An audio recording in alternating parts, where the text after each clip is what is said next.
गर्मी का मौसम और आम की बात ना हो, ऐसा होता है क्या? नहीं ना। अनुपमा बाजार से 10 किलो दशहरी आम लेकर आती है और अपनी काम वाली से कहती है, अरे शांति सुन, नाश्ते में सबके लिए आम काट देना। ठीक है भाभी। सभी खाने के टेबल पर आते हैं। अनुपमा सबको खाना परोसती है और शांति आम काटती है। तभी विक्रम कहता है, मम्मी तुम्हें पता है ना, मुझे कड़े कड़े आम पसंद है। अब बाजार में जैसे आएंगे वैसे ही लाऊंगी ना मैं बेटा। मैं ये नहीं खाने वाला, हटा लो, मैं चला ऑफिस। विक्रम अपना टिफिन लेकर ऑफिस चला जाता है। इधर अशोक भी धीरे से कहता है, आम तो सच में गीले हैं। अनुपमा को बहुत तेज गुस्सा आता है और वो कहती है, अब तो दोनों बाप बेटों को आम गीला ही लगेगा। इतना दिन यही खा रहे थे, अब क्या हो गया? कोई अलग से कुछ नहीं दे रही थी मैं। अरे ऐसा तो नहीं कहा। अशोक भी डर से दबे पांव ऑफिस चला जाता है। इधर शांति कहती है, गुस्सा मत कीजिए ना, अभी मन नहीं होगा इन लोगों का आम खाने का। हो सकता है ऐसा, रात में खा लेंगी। अरे गुस्सा नहीं करो तो क्या करूं, तुम ही बताओ। इतने सारे आम ले आई थी मैं, अगर नहीं खाया इन लोगों ने तो मैं क्या ही करूंगी, बर्बाद हो जाएगा ना। ऐसे तो हर साल दोनों बाप बेटे आम आम की रट लगाए रहते हैं। अरे कभी कभी हो जाता है भाभी, जाने दीजिए ना। इधर लंच के समय विक्रम के ऑफिस का एक कलीग उससे कहता है, भाई आम के सीजन में तू बस रोटी सब्जी खा रहा है, आम बिना खाने का क्या मजा। अरे वो जल्दी में न रह गया आज, वरना मेरे घर में भी रोज आम आता है। लो, एक मेरी वाइफ ने आज दो आम मुझे दे दिए थे। कलीग अपने टिफिन में से एक आम विक्रम को देता है। उसका आम एकदम कड़ा कड़ा रहता है। विक्रम का मन आम देखकर खुश हो जाता है और वो आम खाते हुए सोचता है, एक आम मम्मी लाती एकदम गीला गीला, और एक ये है कड़ा कड़ा, ऊपर से इतना मीठा जैसे कि मिश्री हो। पूछूं क्या इससे? हाँ, पूछने में बुराई क्या है। विक्रम हिचकिचाते हुए कहता है, भाई कौन सा आम है ये, बहुत मीठा है।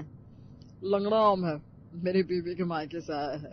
उसके मायके में आम का खेत है ना, एक पेटी भर के आम आए हैं। अच्छा अच्छा। उधर अशोक की दुकान पर फूलचंद नाम का एक ग्राहक आता है, जो कि लंगड़ा आम लिए होता है। आम की खुशबू इतनी जबरदस्त आ रही थी कि अशोक से बर्दाश्त नहीं होता और वो कहता है, कौन सा आम लाए हो भाई जो इतनी खुशबू आ रही है? लंगड़ा आम है, सीधा खेत से मंगवाया है।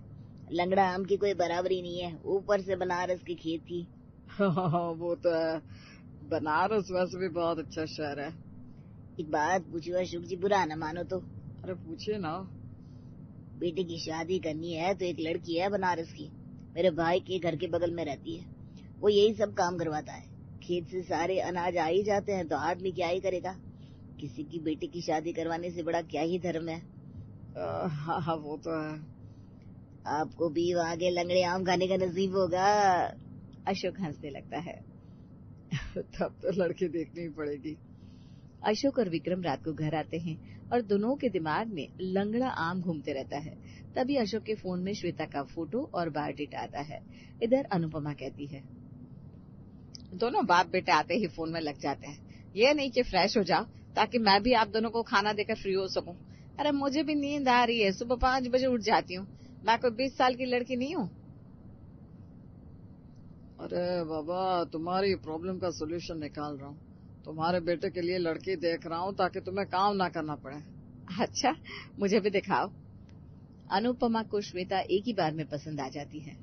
लड़की तो ठीक है, बात आगे चलाओ। अनुपमा खुश हो जाती है और झट से दोनों का खाना लगाती है और साथ में आम देती है। मम्मी, अब से मुझे आम मत दिया करो। मेरे ऑफिस में एक लड़का आम लाता है, वो क्या आम लाता है, ये तो इतने गीले गीले बहुत अजीब लगते हैं मुझे। अब ज्यादा नहीं बोल रहा है तू? गजब बात है, चुपचाप से खा, अब से मैं आम लेकर आने ही नहीं वाली। विक्रम और अशोक खराब मन से खाना खाते हैं। दिन बीतने लगते हैं। अशोक विक्रम और श्वेता का रिश्ता तय कर देता है। जल्दी ही दोनों की शादी हो जाती है। शादी में श्वेता गाड़ी भर भर के आम लाती है और पूरे घर में आम आम भर जाता है। तो पड़ोस की औरतें कहती हैं, क्या अनुपमा, हमें भी बहू के मायके से आया आम खिला, पूरा घर भर दिया तेरा। अरे हमारे घर में कोई आम नहीं खाता है मुझे छोड़कर। ठीक है, हमें भिजवा देना, हम तो शौक से खाते हैं। ठीक है। श्वेता और विक्रम कमरे में आराम करने चले जाते हैं। श्वेता विक्रम से कहती है, मुझे आपसे कुछ कहना है। मेरे मायके से आम आया है, वो मेरी मम्मी ने आप सबके लिए भेजा है, ना कि मोहल्ले वालों के लिए। ये लंगड़ा आम हमारे खेत का है। अच्छा, लंगड़ा आम है? तब तो मैं खुद ही नहीं देने दूंगा। मुझे और पापा को लंगड़ा आम बहुत पसंद है, तुम बेफिक्र रहो। विक्रम अगले दिन उठकर अनुपमा से कहता है, मम्मी नाश्ते में लंगड़ा आम दे दो, मेरा नाश्ता मत बनवाना। मैं भी वही खा लूंगा, मेरा नाश्ता मत बनवाना। ऐसे तो दोनों बाप बेटों को आम नहीं भाता, और आज नाश्ते में आम खाएंगे ये लोग। घर में पहले से आम पड़े हैं, वो खा लो। मैं वो नहीं खाऊंगा, मुझे वो आम पसंद ही नहीं है। मुझे लंगड़ा आम पसंद है, जो श्वेता के मायके से आया है। वो आम किसी को नहीं देंगे आप। आपको देना ही है तो आप वो आम दे दे जो आप घर में रखे हैं। अच्छा, ये कौन सी बात हुई? मैंने कोई ऐसा वैसा आम नहीं रखा है। दशहरी आम है, सेहत के लिए अच्छा होता है, और बचपन से तुम यही खाते आए हो। खाते थे, लेकिन अब अच्छा नहीं लगता मुझे। आप मुझे लंगड़ा आम दे दो ना। अनुपमा दोनों बाप बेटों को आम देती है और मन ही मन सोचती है, ये सब बहू का किया धराया है। आते ही अपना रंग दिखाने लग गया। आम के जरिए मेरे बेटे को काबू में करना चाहती है, लेकिन मैं ऐसा होने नहीं दूंगी। दशहरी आम तो मैं इन लोगों को खिला कर रहूंगी, चाहे मुझे जो करना पड़े। बहू को मैं जीतने नहीं दूंगी। इतने में श्वेता आ जाती है और अनुपमा उससे कहती है, बहू तू दोपहर में खाना बना ले, अभी तो सब आम खा रहे हैं।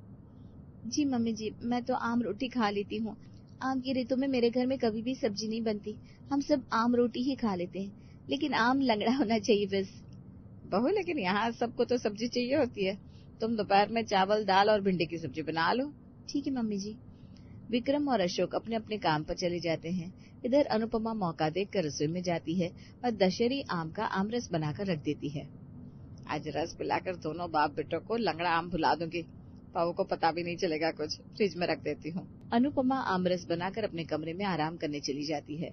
इधर दोपहर में श्वेता दाल चावल और भिंडी की सब्जी बनाती है और कहती है, पहली रसोई में तो मीठा बनता ही है, एक काम करती हूँ, आमरस बना लेती हूँ। मम्मी जी शायद बताना भूल गई होंगी, मेरे आमरस बनाने से वो खुश हो जाएंगी। श्वेता भी आमरस बना लेती है। इतने में सब खाने की टेबल पर आते हैं और श्वेता खाना लगा देती है। खाना खाते ही अनुपमा सबके लिए आमरस लेकर आती है। बिना मीठे के तो खाना अधूरा है। मैंने सोचा बहू कितना बनाएगी, तो आमरस मैंने बना लिया। मम्मी जी मैंने भी आमरस बनाया है। अच्छा ठीक है, तब तुम्हारा वाला सब रात में पी लेंगे। सब आमरस पी लेते हैं, फिर रात में खाना खाते हैं और श्वेता का बनाया आमरस पीते हैं। अभी जो आमरस पिया है उसका स्वाद बहुत ज्यादा अच्छा था सुबह वाले से, क्योंकि मैंने ये लंगड़े आम से बनाया है। अच्छा, तो क्या मैंने जैसे तैसे आम से बनाया था? दशहरी आम का आमरस था वो। मम्मी जी मैंने ऐसा कुछ नहीं कहा। अनुपमा गुस्से में अपने कमरे में चली जाती है। मैं साबित करके रहूंगी कि दशहरी आम सबसे अच्छे और मीठे होते हैं। अब सास बहू में रोज दिन कंपटीशन चलने लगती है। अनुपमा दशहरी आम और श्वेता लंगड़ा आम का कुछ न कुछ बलक बनाती रहती और विक्रम और अशोक को खिलाती रहती। एक रोज श्वेता लंगड़ा आम का आइसक्रीम बनाती है और अनुपमा दशहरी आम का आम पापड़ बनाती है। रात को जैसे ही दोनों बाप बेटे घर आते हैं, श्वेता उन्हें खाना परोसती है। खाना खा लीजिए, आज डेजर्ट में आइसक्रीम है। आइसक्रीम खाने का मेरा तो बहुत मन था। आम पापड़ भी बनाया मैंने, तुझे पसंद है ना? हाँ मम्मी, चलो पहले वही खिला दो। अनुपमा विक्रम को आम पापड़ देती है तो वो कहता है, मम्मी एक नंबर स्वाद है। बेटा ये भी दशहरी आम से ही बने हैं। विक्रम चुप हो जाता है। फिर खाना खाने के बाद श्वेता आइसक्रीम लेकर आती है। अशोक आइसक्रीम खाकर कहता है, कल वाली आइसक्रीम ज्यादा अच्छी थी। कल वाली दशहरी आम की थी जी। अशोक भी विक्रम की तरह चुप हो जाता है। फिर विक्रम कहता है, मम्मी सब अपनी अपनी जगह सही है। लंगड़ा आम काट कर खाने में अच्छा लगता है तो दशहरी आम की आइसक्रीम और आम पापड़, इसलिए कोई किसी से कम नहीं है। अब तुम दोनों जो भी दोगी मैं खा लूंगा बस। अब अनुपमा के घर में रोज दशहरी और लंगड़ा आम की किचकिच होनी बंद हो जाती है।